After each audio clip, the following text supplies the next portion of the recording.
I live on the streets. When they meet me, people wonder why. I've made up all sorts of lies and occasionally told the truth. Even rarer, somebody believes me. I finally decided to set it down in writing, to record it for after I pass on, and so that I don't have to repeat the story. Next time somebody asks, they can simply read this. Most people just walk past a homeless person. Some will give spare change. That's rarer these days with fewer people carrying cash. But there are enough kind people willing to go into shops for me that I get by. Barely. And even more rarely, somebody will stop to talk to me. Most homeless people I know don't ask. We've all experienced trauma of some kind, and we generally don't like to talk about it. My story is unusual, though. I'm very articulate, and I'm fluent in English, French, Mandarin, German, and Yoruba, with a decent understanding of Swedish, Korean, and Swahili. I'm also very good at talking my way out of situations and persuading people to find common ground. With all these skills, people who talk to me ask, why aren't I, for example, a well-paid translator or diplomat? The answer is simple.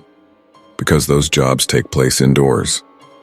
For the last 7 years, I've lived on the streets of a city in West Africa. I won't name it. I get by on the charity of others and doing gardening jobs and a bit of bricklaying, in the early stages of construction at least. I have to bail on those jobs when houses are nearing completion, as you'll see. But I grew up in northern England. My parents are fairly wealthy, and I attended a private school. Not one you'll likely have heard of, but my education was excellent. My life was going very well. I had plenty of friends, and I was getting good grades in science, French, and Latin. I had won a few minor piano competitions and enjoyed skiing holidays in Switzerland most years. I'm sorry if it sounds like I'm boasting. That's not my intention. I'm just presenting my life as it was, so that you fully appreciate the contrast, and so that you understand I had no reason to run from it. You see, just after my 13th birthday, after school on a Friday in June, I was supposed to meet some friends in a coffee shop in town. I was there first and feeling very grown up and wanting to show off when they arrived. I ordered a latte, so there I was, sitting alone with my coffee, scrolling through Twitter, when a woman approached me. She was 40, maybe 50 years old, with long dark hair, and wore what looked like it would have been a very nice business suit 10 years earlier. Now it was ragged, with holes and dark stains. She sat herself down opposite me and stared at me. I tried to ignore her at first. After a minute or so, I looked up and, with an annoyed tone, asked, "Yeah, what do you want?" Her response was just 3 words. "I'm so sorry." And then she reached over and touched my hand, stood up, and walked away. I'd never seen her before, and I haven't seen her again since. Now this, of course, puzzled me. She probably had me confused with somebody else, I told myself. It was a weird encounter, sure, but it was over, and it was at least a good story to tell my friends. Whenever they turned up, I was probably a bit more rattled than I admitted to myself, and I had another sip of my coffee and stood up to go to the toilet.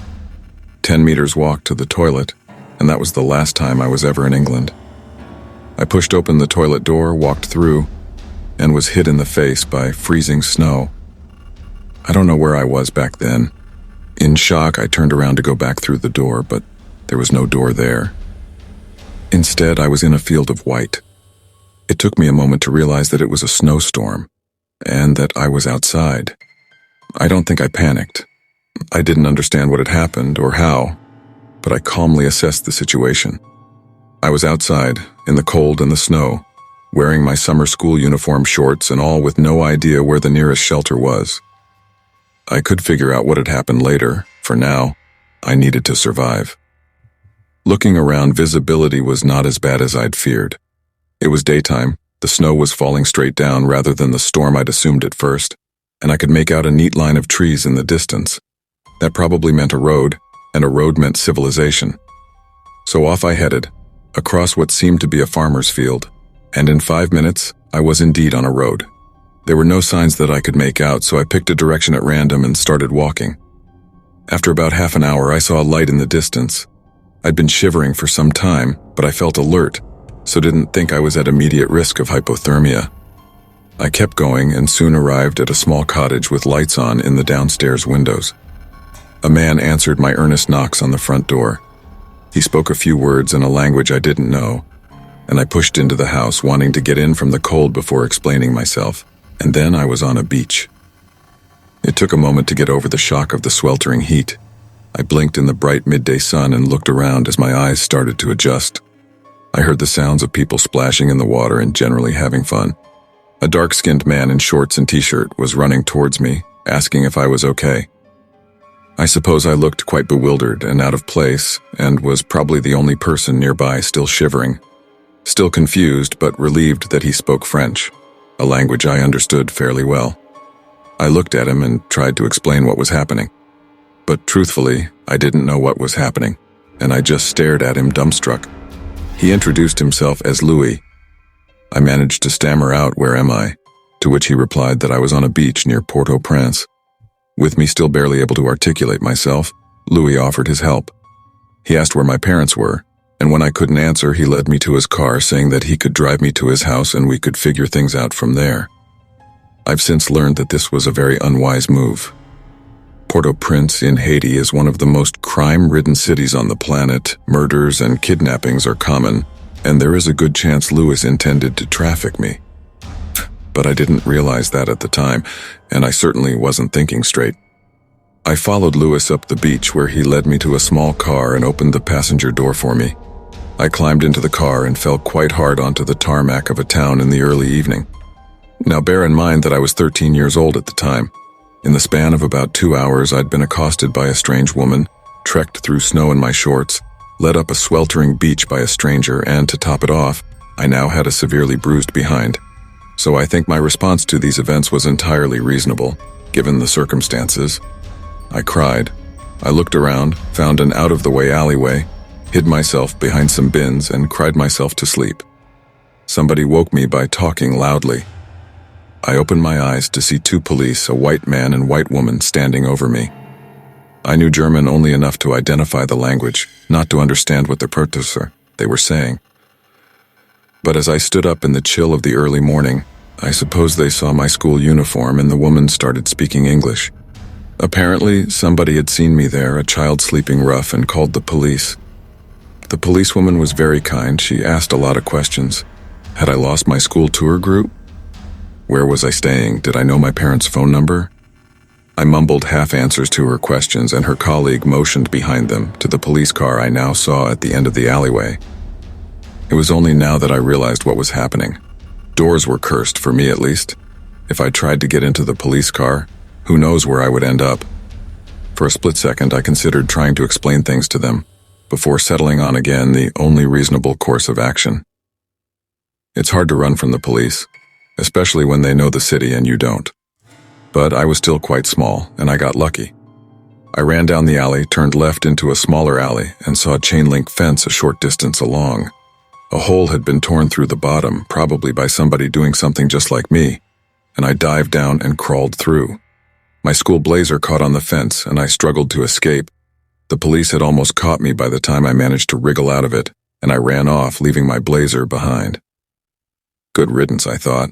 It made me far too identifiable anyway. I ran for maybe half an hour, ripping my tie off. Now just dressed in gray shorts and white shirt, I looked a bit less like an English schoolboy. It was Saturday, and I was just another German kid out looking for his friends. Germans don't go to school on Saturday mornings, right? I wondered. Whatever the case, I didn't find any more trouble that morning.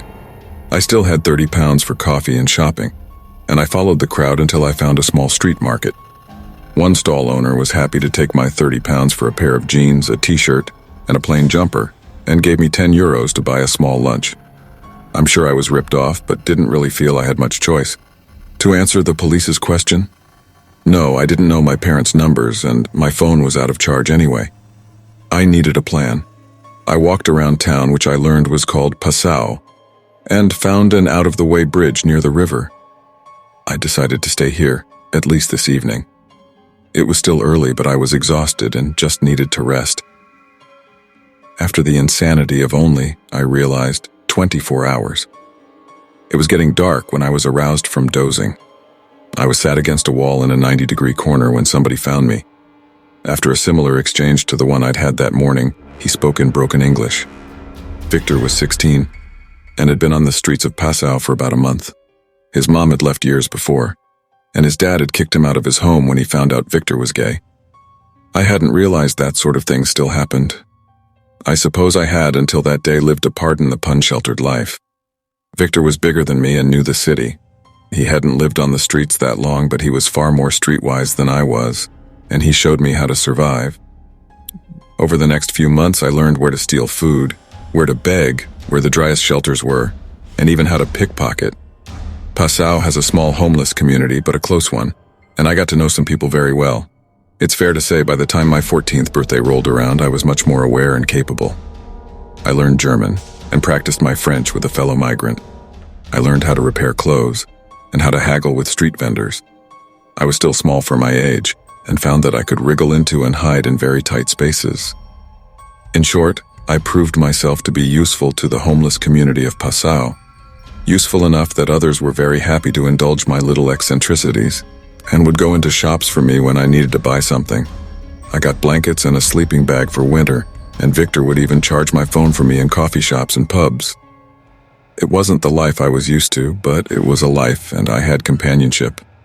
This all changed after I'd been in Germany just over a year. It was early evening, about an hour before kickoff at the European Championship final. Germany was about to play Spain, and there were plenty of people in the pubs getting drunk. Easy pickings for a thief. Victor and I had been working together for a year, and we carried out our well-rehearsed routine. We hung around a busy street until I saw two men come out of a pub, one of them putting his wallet in his back pocket as he left. Perfect. I signaled to Victor and started walking behind them. After a few moments, Victor bumped into him from the side, giving me the opportunity to lift his wallet. But his friend had turned his head to look behind him at just the wrong moment. He shouted, and the two of them turned to me. I ran and Victor ran the other way, but the two men ignored him. I had a head start and thought I could outrun them, but one was gaining on me. In a split second, I decided that it would be easier to hide in a crowd and ran for the door of the packed pub the two men had just left. I pushed the door open and hurtled through it. I arrived in Nanjing at night. Of course, I didn't know this at the time, but it was a fairly busy street, and I saw the Chinese characters on street signs. I won't go into a blow-by-blow account of my time there, which lasted about a year and a half, but in many respects it was similar to my time in Germany. In a way, I was getting used to this. Living on the streets is more or less the same in any country. Nanjing is a much larger city than Passau and quite prosperous, but every city has its down and outs. I sought out the homeless, and while it took me a while longer than in Germany, I learned the language and culture of the place. If you Google it, you might think Nanjing is pretty safe. For the most part, that's true, but sleeping on the street is no safer there than anywhere else. I found safety in a street gang, putting the skills I'd learned in petty theft and pickpocketing to use. People come and go on the streets, but I ran with a group of 5 or 6 younger people while I was there, even having a bit of a thing with Yi-hun, a girl a couple of years older than me. We would do what we called hit and run. We'd all accost somebody out alone, steal their wallet, and run in different directions. The others met up in an abandoned warehouse some way out from the center of town, and they got used to my weird insistence on staying outside and sleeping elsewhere. Nanjing has a heavier police presence than Passau, but my colleagues knew where they didn't go, and I did quite well until one night in March. We were stalking a couple of drunk men in their 30s and were about to make our practiced move when another group arrived to do the same. I saw the situation developing and signaled my people to move out. Our competitors followed us down a side street. They clearly wanted a fight, and 2 of my friends did as well. I was happy to call it a night and managed to talk them down from a confrontation when Yi Chun, who was always a bit trigger-happy, threw a punch at one of the others. 3 of them pulled knives from their coats. One stabbed Yi Chun in the gut, and the others went for the rest of us. I ran. I was the fastest in our gang, but one of them was faster than me, and he nearly caught me. Seeing no other option, I legged it towards the main street and made my way to a shop. The staff were just closing up, but I didn't need to get in there. I just needed to pass the threshold. I made it through the door. This time I landed in Sweden, in the middle of the countryside. It was early afternoon and sunny, so I walked until I found a road and followed signs to Gothenburg. That was 15 kilometers, and a few drivers offered me a lift along the way, though obviously I declined. I was, in a way, starting to feel quite confident now. I'd relocated twice and felt that I knew what to do. Sweden is a nice place, even for the homeless, especially if you're young and white. Strangers were generally kind, and I did well there. However, it can get very cold on the streets in winter, and when snow started to fall, I realized I wasn't likely to survive until spring. So in November, for the first time, voluntarily I walked through a shop door and into another country. It didn't help. From the mild first snow of a Swedish winter, I arrived in a forest in freezing temperatures. I'd gone from mid-afternoon in Sweden to evening, so I guessed I was somewhere in Russia, but I couldn't stay. After looking around for a bit, I couldn't find any sign of civilization, so I decided to test my curse. Did that woman, 3 years earlier, curse me? She had seemed strange, but not unkind. Perhaps she simply realized before I did that I'd been cursed by someone, or something else. I didn't know, not back then, but I knew a bit about how it worked. I collected some fallen logs and branches, and over about an hour I built a rectangular frame, a doorway. I stepped through. Nothing happened. I arrived on the other side of the doorway. Okay, so that didn't work. Maybe it needed an actual door. I could hardly build hinges in the forest, even if I knew how. So instead I gathered some vines and leaves and strung them into a hanging door from the top of the frame like a beaded curtain. Honestly, I was quite proud of my handiwork. For a first attempt with no tools, I was very impressed and almost reluctant to test it. But it was cold and dark and starting to rain, so I stepped through it. It worked, and my next stop was Kenya. I found myself in the countryside on a warm evening, on a farm. I judged that it was a long way to a city and learned later that I was correct. So I decided to introduce myself to the farmers. They spoke barely any English, and I didn't yet speak any Swahili, but I managed to persuade the family that ran the farm to let me work for them. I'm sure they didn't really understand my motivations, a posh white English boy asking only for food in exchange for his labor, choosing to sleep outside, but they were friendly and happy with the arrangement. Over the next 2 years, I learned how the farm worked, built up my muscles. I'm still small and wiry, but strong, and proved myself to be an able worker. I picked coffee beans, milked cows, fixed fences, and acquired a decent tan. I even occasionally made the journey to a nearby market town, sitting in the back of one of the flatbed trucks. I was certainly a curiosity to the locals, but I was treated well. I would happily have stayed on that Kenyan farm for life. But after 2 years, something happened. The father of the household was off at the market town, and the rest of us were working the fields. I was bringing several baskets of coffee beans to the barn, and I heard shouting, someone screaming for help. The mother of the household, Anissa, had fallen in the kitchen. From outside, I could tell that her leg was bad. It was bleeding severely, and I think I could see bones sticking out. It was rare that there was just one person in the farmhouse, but it did happen. The closest help was probably at least 10 minutes away, and Anissa was bleeding too fast. I was the only one who could help, but I needed to get in there, somehow. Obviously, the door was out of the question, but the kitchen window was wide open. Were windows safe? The answer, it turned out, was no. I hope Anissa got the help she needed, though I doubt it. But the last I saw of her, as I swung a leg into the kitchen, was an expression of abject terror. And then she and the farmhouse disappeared, replaced in an instant with the nighttime streets of Seoul. Again, I had to start over, and again I had to learn a new language. English isn't well spoken in Korea, and it took me some time before I could get on. I made few friends and supported myself largely by stealing and pickpocketing. Without the kind of network I'd built up in Germany and China, things were more difficult. I got caught a few times and escaped before anything serious happened, until after about a year. I guess that the police had had a few reports of street thefts in my area. I noticed an increased police presence, and one day I just got sloppy. A couple were having coffee outside a cafe at lunchtime. The man's wallet was on the table between them, and I was hungry. I pulled my hoodie over my face, ran, and grabbed the wallet. While I was running away, I pulled the cash out, throwing the wallet on the ground. Then 10 minutes later, the police found me. I'd found another cafe with outdoor service. It wasn't far enough away, and I guess I hadn't hidden my face as well as I thought. I wasn't in a tourist area, and it was pretty easy to identify the only white man around, especially as I was wearing the same clothes. I saw 2 policemen walking towards me and started to run, but this time they were faster. They tackled me to the ground and bundled me into their patrol car. It was dark, too dark to see anything. At first I assumed I was on the other side of the world at night, but as my eyes adjusted, I realized I was underground. I was in a vast cavern. There was minimal light coming from a few burning torches in the distance. The ground was rough but solid, and the air was chilly but no colder than the average night on the street in most towns. I could make out very little at first, and decided to head toward the torches while I figured out what my new situation was. As I got closer, I realized the torches surrounded a pit, and I could make out people under the torches. Some of them looked up as I approached, but they didn't say anything. All were inside the pit, which I could now see covered a rough square maybe 30 meters to a side. And then I heard something else, a kind of chittering. To the side I saw creatures, not human, nor like any animal I've ever seen before. They were about 1 meter tall and walked on 4 kittenous legs with 2 arms in front of them.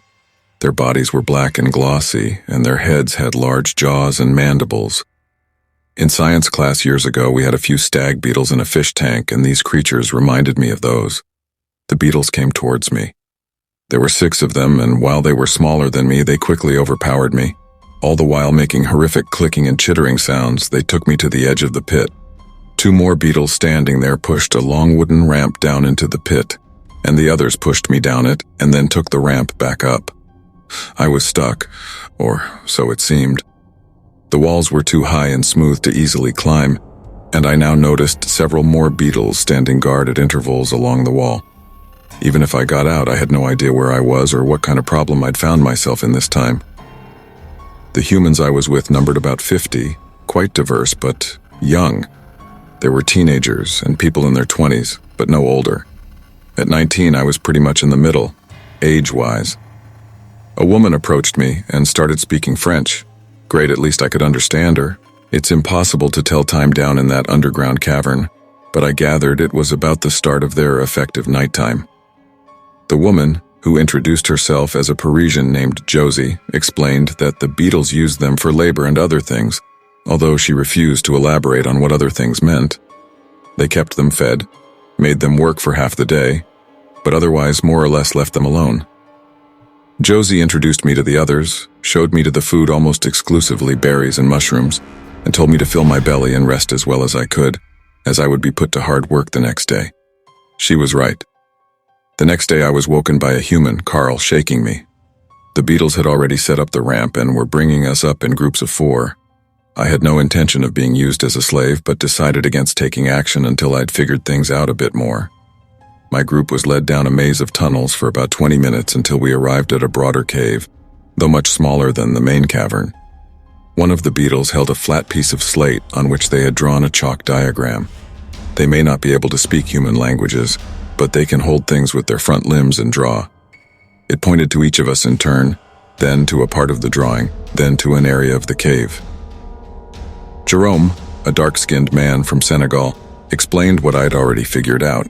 The beetles wanted us to excavate the cave according to the plan on the slate. There were some crude pickaxes and other tools already in the cave. I looked at the sharp, heavy tools and looked at the 2 small beetles. Jerome mouthed no at me. I learned later that people have tried that before, and they always ended up dead. The creatures were stronger than they looked, so I got to work pickaxing and chiseling out a room for the insects. After maybe an hour, the beetles left. Sandy, a Canadian girl of 15, told me that while we could speak freely, the tunnels were maze-like. She had run once, but if there was anywhere to go, she hadn't found it. The beetles had left a few torches for us to work by, but they had much better night vision than we did, and while we would get lost in the tunnels, they could seemingly make their way just fine in complete darkness. I think insects lay trails using pheromones as well, so they don't even need to see in the tunnels. And so it continued for a long time.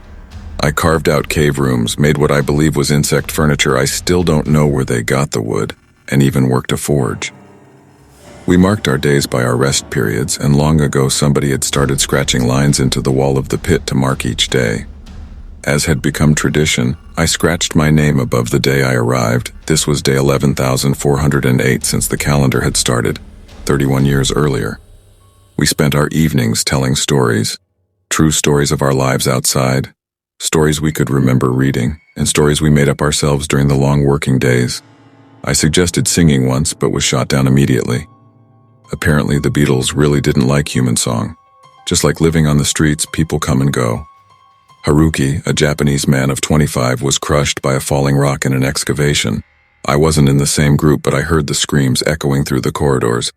In accordance with our tradition, we scratched his name below the line for that day. Arrivals are marked above, and departures, as we euphemistically called deaths, below the timeline. Jason appeared after a few months, followed shortly by Louise in much the same way as I had. And then Caroline, a 16-year-old girl from Mexico, lost it when we were being corralled into the pit at the end of the day. Everybody can snap if they're pushed too far, and as she reached the ramp, Caroline screamed and shouted, then ran into the darkness. Some of the insects followed her, and this was when I learned how fast they can move. They caught up with Caroline after only a few seconds and dragged her to the edge of the pit, pinning her down until the rest of us were all in there and they had pulled up the ramp.